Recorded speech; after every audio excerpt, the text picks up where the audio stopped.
Students, अभी मैंने आपसे तीन प्रॉपर्टीज़ डिस्कस करी थी एक लॉजिकल स्टेटमेंट की, जिसको कंटिंजेंसी, कॉन्ट्रडिक्शन और टोटोलॉजी कहते हैं।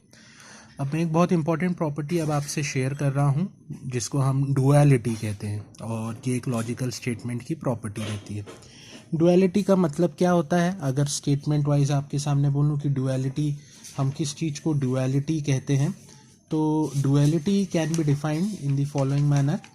अगर आपके पास दो कंपाउंड स्टेटमेंट्स हैं, कोई भी दो कंपाउंड स्टेटमेंट्स हैं, एक मान लीजिए एक स्टेटमेंट है S1 और दूसरा स्टेटमेंट है S2, है ना। और ये दोनों कंपाउंड स्टेटमेंट्स को एक दूसरे का डुअल तब माना जाता है, मतलब ये दोनों स्टेटमेंट्स को डुअल माना जाता है।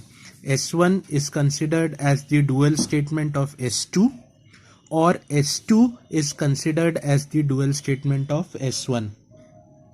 तो ये कब माना जाता है? जब आप इसके ये सिंबल्स को चेंज कर देते हैं। मतलब अगर आपके पास एंड लॉजिकल कनेक्टिव है, उसको और में बदल दीजिए, और जहाँ पे और लॉजिकल कनेक्टिव है उसको एंड में बदल दीजिए। इससे जो स्टेटमेंट तैयार होता है वो स्टेटमेंट को पुराने वाले स्टेटमेंट का डुअल स्टेटमेंट कहते हैं।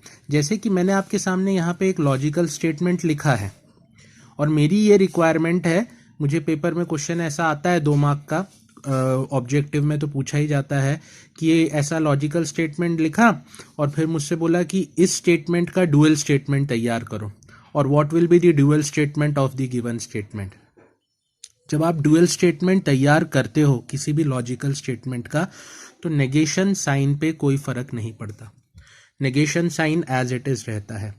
चेंज कौन कौन से लॉजिकल कनेक्टिव होते हैं? सिर्फ एंड और वाले। मतलब जहां पे आपको एंड का लॉजिकल कनेक्टिव दिख रहा है वो बन जाएगा और जहां पे और का लॉजिकल कनेक्टिव दिख रहा है वो बन जाएगा एंड। मतलब इस स्टेटमेंट का अगर मैं आपके सामने डुअल लिखूं, तो इस स्टेटमेंट का dual will be written in the format of negation P और Q एंड C। ये जो मैंने स्टेटमेंट आपके सामने लिखा है, ये नीचे वाला statement, this is the S2 and this is the S1। जो S2 स्टेटमेंट है वो मैंने डुअल स्टेटमेंट रेडी किया है फ्रॉम द S1 स्टेटमेंट। मतलब S2 is considered to be the dual statement of S1।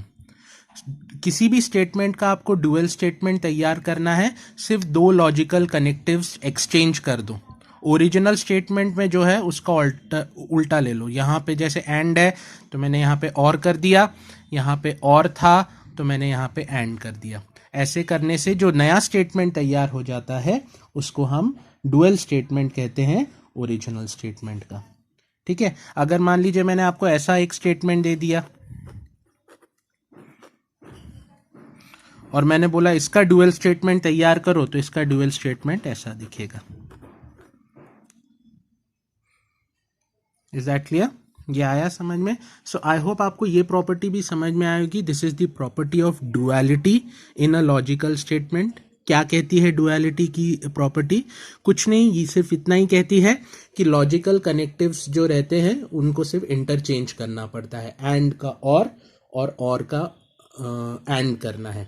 हाँ, जो नेगेशन के साइन रहते हैं वो चेंज नहीं होते, ये बात ध्यान रखिएगा, ये भूल मत जाइएगा कि नेगेशन का साइन रहा तो आपने बोल दिया कि सर मैंने तो यहाँ पे P लिख दिया, नेगेशन हटा दिया।